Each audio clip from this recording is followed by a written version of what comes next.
Icon of the cis. এটি পৃথিবীর একটি অন্যতম বড় জাহাজ। এটা আলোচিত টাইটানিক হতে 5 গুণ বড়। টাইটানিকে যাত্রী ধারণের ক্ষমতা ছিল 2200 জন।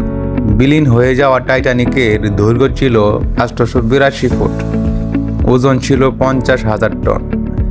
এদিকে আইকন অব দ্য সিসের কাজ শুরু হয় 2021 সালে জুন মাসে।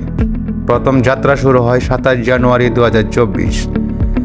নির্মাণ কাজ করেছিলেন ফিনল্যান্ডের একজন ব্যক্তি যার নাম ছিল মায়ার তুর্কো।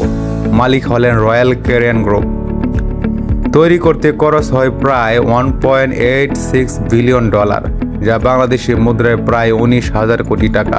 এটির দৈর্ঘ্য ছিল 1200 ফুট, ওজন প্রায় 2,50,000 টনের উপরে। 8,000 জনের উপরে যাত্রী বহনের ক্ষমতা রয়েছে এই দৈত্যাকার জাহাজের। এই 20 তলা জাহাজের রয়েছে বিশাল ওয়াটার পার্ক, ওয়াটার স্লাইড, 7টি সুইমিং পুল, খাবার দাবার সহ প্রায় 40 রকমের ব্যবস্থা। সত্যিকারের গাছপালাও রয়েছে এটার ভেতরকার পার্কে।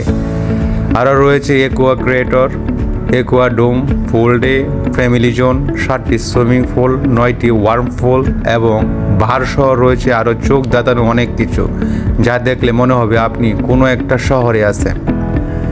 এখানে রয়েছে গ্রামের চাচাতো বোনদের নিয়ে সময় কাটানোর জন্য অ্যাডাল্ট স্পেস।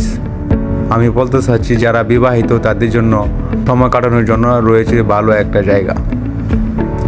এই জাহাজে 7 রাত 7 দিন অতিবাহিত করতে একজনের জন্য গুনতে হবে প্রায় $731, যা বাংলাদেশে মুদ্রায় প্রায় 85,000 টাকা। আর যদি ক্রিসমাসের সময় আপনি জাহাজের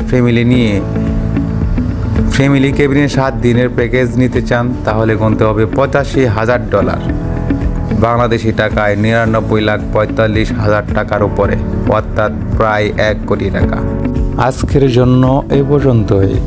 দেখা হবে আবার নতুন কিছু অজানা বিষয় নিয়ে।